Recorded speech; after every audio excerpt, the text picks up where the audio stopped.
Rent to rent versus service accommodation. Which is the best property investment strategy for you?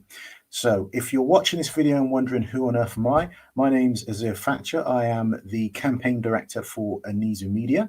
People come to me when they're looking to get more customers from the internet. And in today's video, we're going to be discussing a cash flow strategy that a lot of property investors who are just starting out seem to be adopting more and more rapidly over the last couple of years.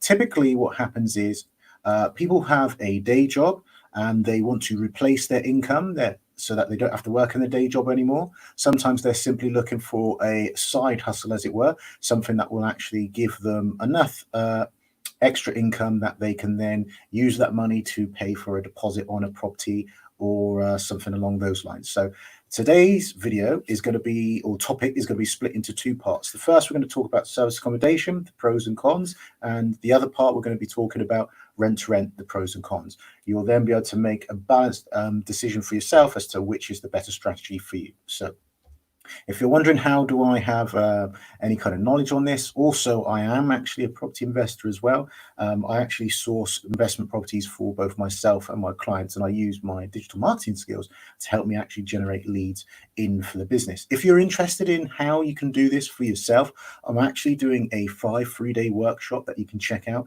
If you just go to getleadswithvideoads.com/register, I'll actually reveal the 5-step process that we use in our business to generate leads across the board. So whether it's motivated sellers, whether you're looking for tenants or guests for your service accommodation, doesn't matter, that will be able to help you. If you're enjoying the information that I'll be presenting in these videos, then please do give me a thumbs up or a heart emoji, because it helps me to know to make more videos like this. And if you know anyone that might be interested in this information, then please do let them know about it. So without further ado, let's get on with the show. So the first thing we're going to talk about is rent to rent. So if you're wondering what on earth rent to rent is, essentially you find a homeowner, a landlord, and you're leasing their property from them in order to then rent it out yourself on a room by room basis to your own tenants. And the rental income that you get, the total rental income that you get by renting it on a room by room basis, minus your expenses, minus the amount of money that you've agreed to pay to the landlord, is where your profit lies. So typically this is what they're doing. It's basically a form of legal subletting. So the pros with this is it's actually a low startup cost to get involved. So if you compare that with, let's say you're going to buy a 5-bedroom HMO property, which is a house of basically a shared house, it's going to be quite a large amount of money when you compare it to like maybe a 1 or 2 bedroom property, right? Well, you also need to have quite good credits, that you get a good mortgage, and that you get a good interest rate on your mortgage. Whereas with rent to rent, because you're leasing off of the landlord, you're essentially the tenant yourself. You don't have to worry about putting down huge large deposits, like 25% deposits, to buy the property. All you need is a small amount of money to refurbish the property, furnish the property to a good standard, so that you can then rent it out to your tenants that will eventually move in there. So that's one of the good things. The other good thing is that you have good predictable income. So once you've set up the property and you've taken care of any kind of maintenance issues and you made it really nice and you move people in and you've obviously vetted them and everything, they'll stay in there and they'll typically sign a 6-month minimum tenancy agreement with you. So now you know how much you're definitely getting in. You know what your costs are, essentially your expenses, they're relatively fixed. And now you know for at least the next 6 months or so that you're going to get X amount of money coming into your account each and every month, like clockwork. So it's a good, steady, predictable income, or it can be when done correctly. So the next thing that I want to talk about is it's easy to understand. If you've been a landlord, or if you've been a tenant, or if you own your own home, you understand the general concepts of that's required to actually run a property, as it were. So you know that if the plumbing or electrics or anything goes wrong, you need to hire the right people to kind of get them in to fix it, as you would in your own home.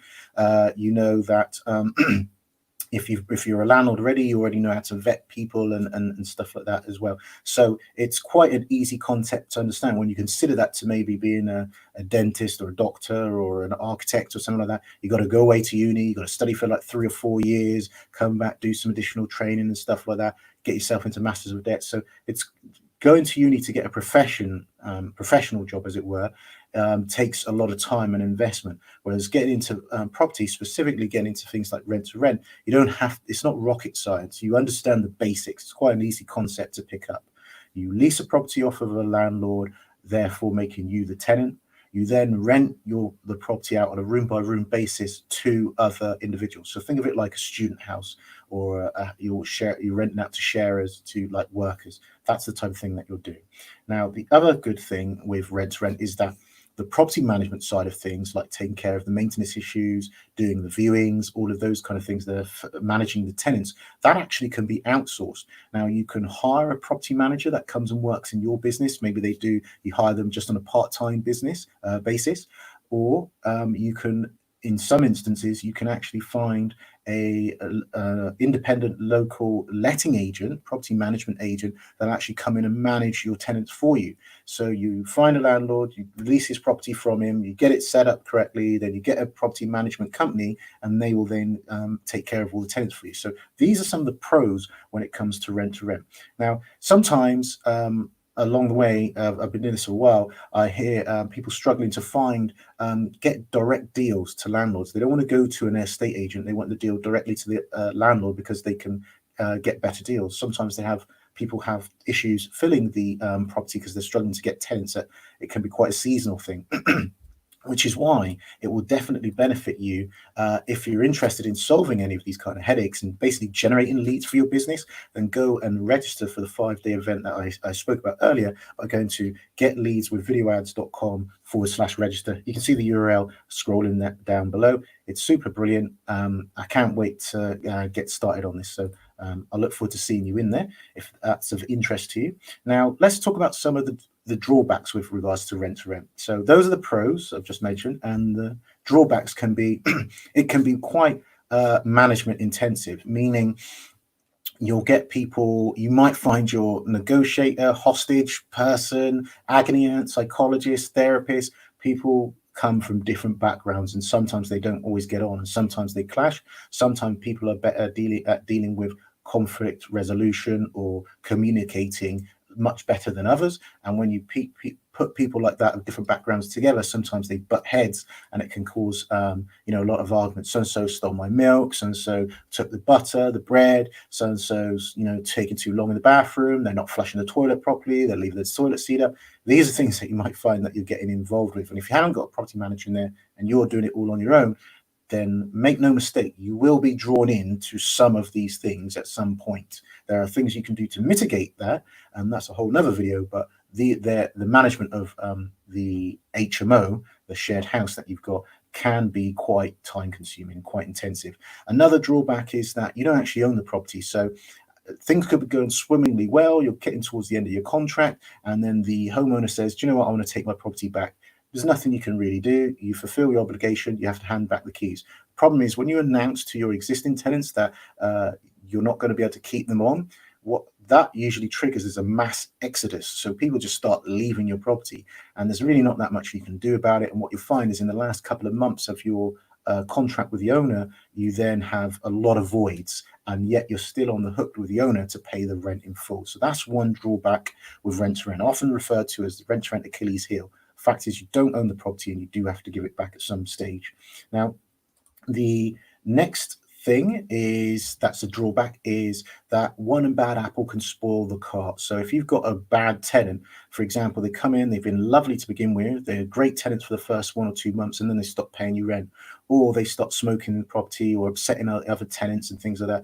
What happens is, if you try and get them out and they dig their heels in and they're not going to leave, then you have to go for a legal process, which takes time. Your existing tenants that are good might say, do you know what, I've had enough of this, I've got the money, I'm going to find another place, and they're off. So that can ruin things and the harmony in the house. And the last thing that I want to touch on is that sometimes when you're starting out and you go to, for example, get your property from a letting agent, they require That's 6 months worth of accounts. And if you're a new business, you're not going to have that, and therefore they require huge deposits. And if you haven't got that, then they're going to ask for guarantors. So those are some of the drawbacks with regards to rent to rent and the pros that are with rent to rent. And I will see you in part 2 where we deal specifically with the service accommodation model.